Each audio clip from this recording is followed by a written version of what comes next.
May 1975. Friends, I am emboldened to address you in this intimate fashion because of the friendship and hospitality which you, the citizens of the United States, have showered upon me. I have come to your great country on a brief visit at the gracious invitation of your president, whose humanity and whose distinguished and devoted services to the cause of peace have won for him a unique place among the statesmen of the world. I am happy to be here, and my only regret is that I can only stay a few days and I have no prior opportunity of meeting many of you personally. 5 years ago, a professor of an American university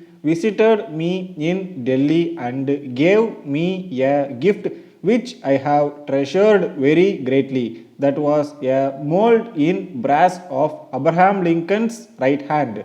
It is a beautiful hand, strong and firm and yet gentle. It has been kept ever since on my study table, and I look at it every day, and it gives me strength.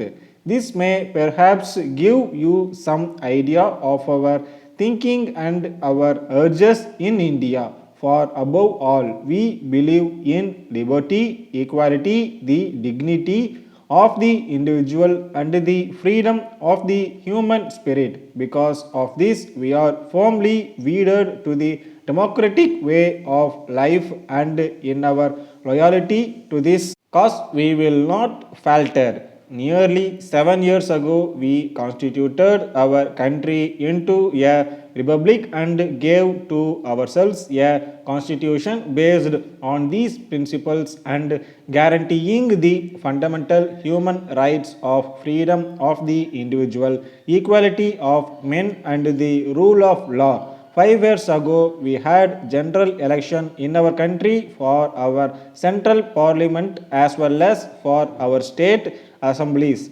These elections were organized on a vast scale by an authority free of government control so as to ensure that they were free and impartial.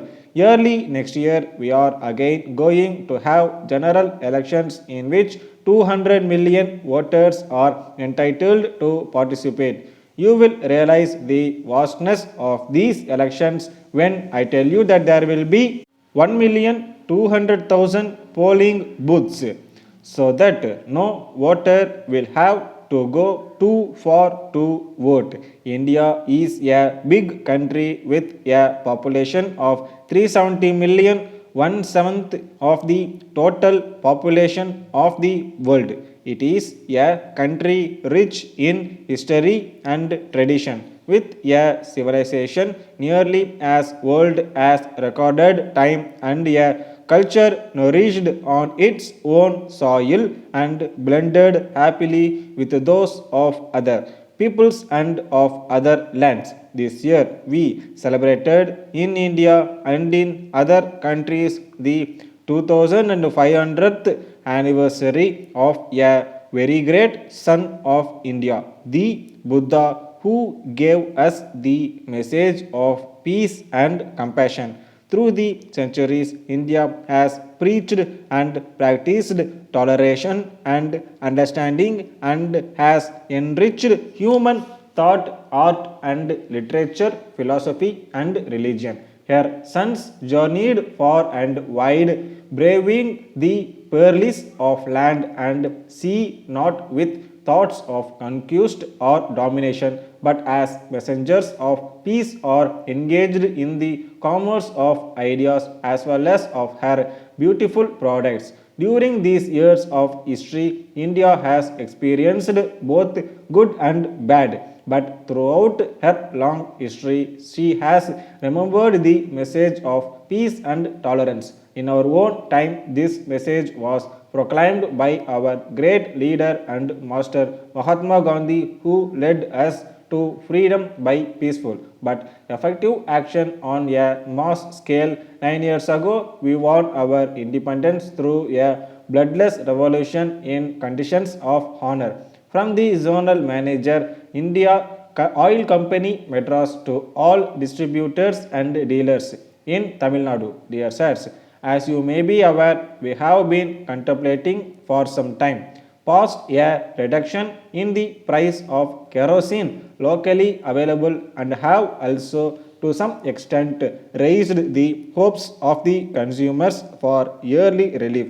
But the sudden outbreak of the war, we regret to say, has so totally altered the situation that we are obliged for go into the whole question of price reduction again. It need hardly be pointed out that when we do so, we may have to take into account several factors, the most important of which, of course, being the need to conserve as much oil as possible for the war effort while striving at the same time to make available to the consuming public kerosene at reasonable prices as well as in reasonable quantities.